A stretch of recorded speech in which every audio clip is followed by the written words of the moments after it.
Assalamualaikum. Baik, tadi sudah anamnesis. Mari kita lanjutkan dengan pemeriksaan fisik. Yang akan saya lakukan pertama adalah pemeriksaan fisik telinga. Disimak ya. Jadi yang pertama adalah kita mempersiapkan alat untuk memeriksa telinga.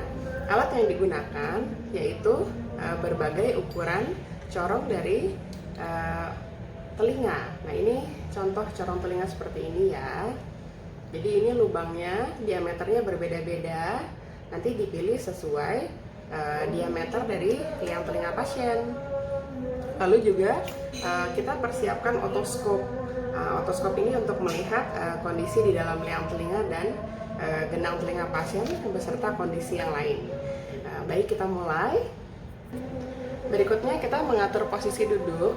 Jadi usahakan mata dengan yang diperiksa telinga sejajar ya. Jadi kurang lebih seperti ini. Setelah mengatur posisi duduk, kita persiapkan lampu kepala. Jadi lampu kepalanya dipasang terlebih dahulu ya. Jangan lupa, lampu kepala boleh pakai apa saja yang disediakan ya. Kurang lebih seperti ini. Diarahkan lampu kepalanya di depan telinga pasien. Baik, seperti ini. Jadi yang pertama dilakukan adalah kita melakukan inspeksi, yaitu melihat keadaan luar dari telinga. Ingat, telinga terbagi menjadi 3 area: telinga luar, telinga tengah, dan telinga dalam. Yang bisa dievaluasi saat ini adalah bagian telinga luar, dimulai dari auricula. Ini adalah auricula dari pasien. Kita lihat ya, apakah ada tanda-tanda infeksi seperti apa, warna kemerahan yaitu hiperemis, lalu kondisi bengkak yaitu udema, atau akibat trauma warna kebiruan yaitu disebut dengan hematoma, atau ada atau tidaknya gambaran massa seperti itu ya. Lalu ada atau tidaknya tanda-tanda alergi, jadi kulit yang terkelupas, kemudian pasien juga di awal bisa juga merasakan gatal atau adanya infeksi, nyeri juga bisa dirasakan oleh pasien. Nah, jangan lupa dalam inspeksi telinga kita melihat preauricula dan postauricula seperti ini ya. Baik, ini adalah daerah preauricula. Jadi di depan tragus. Ini adalah tragus ya. Ini adalah daerah preauricula dan ini daerah postauricula ya. Nah, di sini kelainan yang bisa kita temukan daerah postauricula yaitu jika pasiennya menderita bahasa awamnya congean atau otitis media suppuratif kronika, sehingga terjadi komplikasi pada daerah mastoid. Ini belakangnya ini tulang mastoid ya, sampai terdapat fistul, jadi ada luka di belakang telinga. Nah, jangan lupa untuk selalu pemeriksaan telinga mulai dari postauricula. Lalu preauricula di area anterior dari auricula ya. Kelainan apa yang bisa ditemukan di area ini? Nah, di sini adalah kelenjar liur parotis, kelenjar liur besar ya. Ini lobul atas dan ini lobul bawah ya. Nah, pada parotitis biasanya area sini bengkak ya, udema tinggi besar ya, kemerahan ini juga bisa ya. Nah, dalam kondisi ini pasien terlihat normal. Lalu adanya pit atau fissure dari auricula, biasanya letaknya di area sini. Jadi dia seperti titik berlubang. Jadi kita sebutnya dengan pit atau fissure. Nah, pada pasien ini baik ya. Nah, kemudian ini adalah telinga gambaran normal, tidak terdapat hiperemis, tidak terdapat ekskoriasi, tidak kemerahan, tidak ada infeksi, tidak ada keluar cairan dari liang telinga ya. Ini daerah crura ya, yang seperti garpu ini. Kemudian ini konka. Nah, ini adalah konka ya. Ini terdiri dari tulang rawan. Kita lihat ini dalam kondisi baik. Kemudian berikutnya kita lakukan palpasi ya. Bisa melakukan 2 jari seperti ini ya, di bagian depan ditekan, ditanyakan kepada pasiennya. Bagaimana Ibu? Yang saya tekan nyeri atau tidak? Tidak, Dok. Tidak ya. Nah, kemudian yang dipalpasi preauricula, infralobul, jadi di bawahnya lobul. Ingat di sini daerah parotis ya. Lalu Di posterior daerah sini juga bisa dipalpasi, ya. Ditanyakan bagaimana ibu, sakit? Tidak ya. Nah, bisa terjadi juga di sini benjolan ya, limfadenitis atau peradangan pada kelenjar getah bening jika terjadi infeksi di telinga. Nah, pada pasien ini baik ya, tidak ada. Berikutnya kita lakukan otoskopi. Nah, sebelum otoskopi bisa juga secara sederhana barangkali menggunakan corong telinga.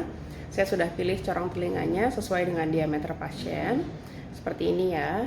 Baik, nah ini menggunakan corong sederhana ya. Pada saat memasukkan ke telinga, telinga ditarik ke arah postero superior ya. Postero belakang, superior atas. Jadi tangannya seperti ini ya, jempolnya gini ya. Nah, ini ditarik ya, seperti ini. Gitu ya. Nah, gitu ya. Nah, ini kita masukkan corongnya. Ya, seperti ini. Lalu lampunya diarahkan ke liang telinga. Nah, di sini kita melihat dan menilai liang telinganya. Apakah ada sekret, apakah ada kotoran dari telinga, apakah ada produk jamur seperti fungus ball atau bola jamur.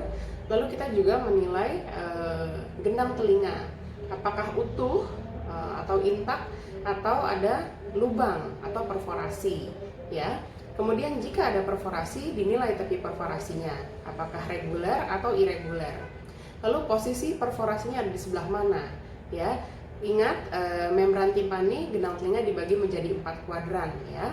Kuadran antero superior, antero inferior, postero inferior, postero superior. Jadi dalam menentukan perforasi selalu disebutkan areanya di sebelah mana. Seperti itu ya. Kemudian selain corong, kita juga bisa menggunakan otoskop. Cara memegang otoskop seperti ini ya, dimasukkan ke liang telinga. Ya, kalau pakai otoskop, lampu kepala sudah tidak dipakai lagi. Jangan lupa pada saat ujian lampu kepalanya dilepas ya, karena kita menggunakan lampu dari otoskop. Pertama dinyalakan dulu otoskopnya. Nah, ini udah nyala ya. Kemudian kita periksa ke telinga pasien, sama posisinya ditarik postero superior seperti ini ya. Nah, kemudian dimasukkan ke dalam, matanya didekatkan ke daerah magnifying glasses. Jadi ini ada kaca pembesar di sebelah sini, magnifying glasses, jadi dilihat sebelah sini ya. Seperti ini. Baik, penilaian liang telinganya seperti tadi. Itu adalah cara menilai pemeriksaan fisik pada telinga. Baik, terima kasih. Assalamualaikum. Ini adalah cara untuk melakukan ekstraksi serumen. Pertama, jangan lupa inform konsen kepada pasien apa yang akan kita lakukan saat mau membersihkan telinganya. Lalu, sebelum ekstraksi serumen, Anda harus memilih alat-alat apa yang akan digunakan. Di sini saya ada beberapa alat ya. Ini adalah aplikator kapas. Ya, jadi seperti cotton bud tapi bikin sendiri, di custom sesuai dengan celahnya liang telinga yang mungkin kita akan masuk, ya. Lalu ini ada suction. Nah, suction ini disambungkan nanti ke selang. Nah, sekiranya kotoran telinganya cair atau sedikit berminyak, Anda bisa menggunakan suction. Kalau aplikator kapas, Anda boleh pakai ini di saat celah liang telinga masih ada dan Anda bisa masukkan ke dalam liang telinga lalu diambil kotorannya. Jadi untuk kotoran-kotoran yang sangat sedikit dan nempel di liang telinga. Kemudian ini ada beberapa serumen hook ya. Nah, seperti ini. Ini ada yang seperti sendok kecil ya. Tugasnya mengambil. Jadi ingat, alat-alat ini boleh masuk kalau ada celah. Jadi kalau tidak ada celah tidak boleh ya, nanti akan terdorong ke dalam. Jadi kalau misalnya kotoran telinganya keras, berikan dulu pelunak kotoran telinga seperti karbogliserin 10% atau yang sering digunakan yang ada brandnya Forumen. Ya, dipakai 3 kali 5 tetes selama 7 hari. Jadi sampai mencair betul baru datang lagi ke Anda untuk dibersihkan. Ya. Kalau misalnya alat-alat ini digunakan jika masih bisa masuk ke liang telinga, ada celah ya. Nah, ini ujung kepalanya berbeda-beda ya.